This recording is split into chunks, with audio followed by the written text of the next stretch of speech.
noin se lähtee tällainen kunnon korkki.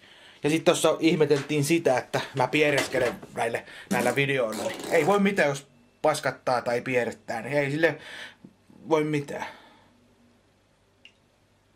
Onhan sitä ihmisillä käynyt sekin mielessä, että onhan ihmisillä käynyt sekin mielessä varmaan se, että sä olet justiin tietyssä, sä oot syömässä.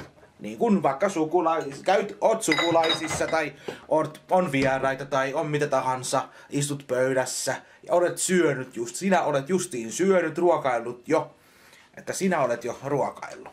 Ja ajattelit lähteä pöydästä pois, mutta kun et voi lähteä pöydästä pois, kun tuntuu, että rupee heti viehdettää. Jos sä lähdet pöydästä pois, niin paska haisee ja panjot soi, kun sä nouset pois, niin sitten ei äänimerkkiä, vaan sinne hiljainen, hikinen pieru tulee sen jälkeen, kun mä tiedän, me ollaan kaverin kanssa on naurettu sitä juttua, että se on tosi, tää ei oo paskapuhetta, se on tosi, että kun sä ruokailet sukulaisten tai ystävien tai kenen tahansa kanssa, sit kun sä olet justiin, sinä oot syönyt ruokasi, ajattelit lähteä viemään asteita pois ja nouset pois, ja sitten tiedät justiin yhtäkkiä, samalla kun sä nouset ruokapöydästä, viet astiat pois ja poistut paikalta, niin saman tien rupee hirveä paska haisee. Hirveä paska haisee sen jälkeen, kun sä nouset ja lähdet käveleen, eikä yhtään mitään äänimerkkiä tule, että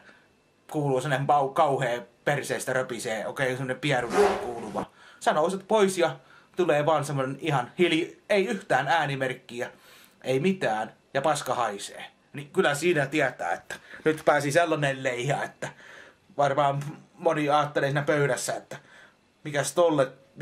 mikäs täällä kun paska haisee, kun oikein haisee kunnolla. Ja se on sellainen tunne, että hyi hitto, silloin ei vittis ihan pöydästä lähteä, jos tietää, että nyt kun mä nousen tästä pöydästä, niin kyllä paska haisee sen jälkeen. Se on niin paha tunne, että tiedät, että nyt haluaisi päästä pois, lähteä pöydästä pois, mutta kun ei voi lähteä, kun silloin alkaa paska haisee. Niin on monelle varmaan käynyt, jos tiedän itse sen tunteen, kun se on paha. Kun sä nouset pois, niin et sä pysty pidätteleen että ei se lähde persery, kun röpisee, että kuuluu hirveä ääni, että hirveätä paska ääni tulee sieltä pröpöttää perset, niin tässä ääni tulee.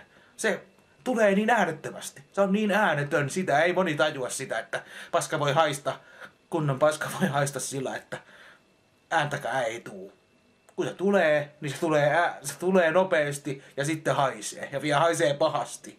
Se on pahin, vaikka se haisee vielä pahemmalle se, että kun sä päästät sen äänen, niin se ei haise yhtään paljon mitään, mutta sitten kun ei on äänetön, niin sitten haisee vielä kauheasti. Sitten haisee sen verran, että tiedetään, että nyt jotain leijuu ilmassa.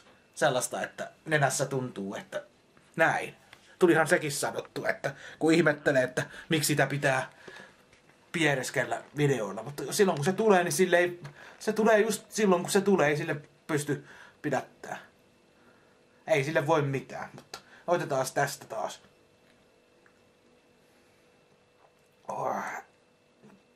Tää on jäykkää. Huhhuh.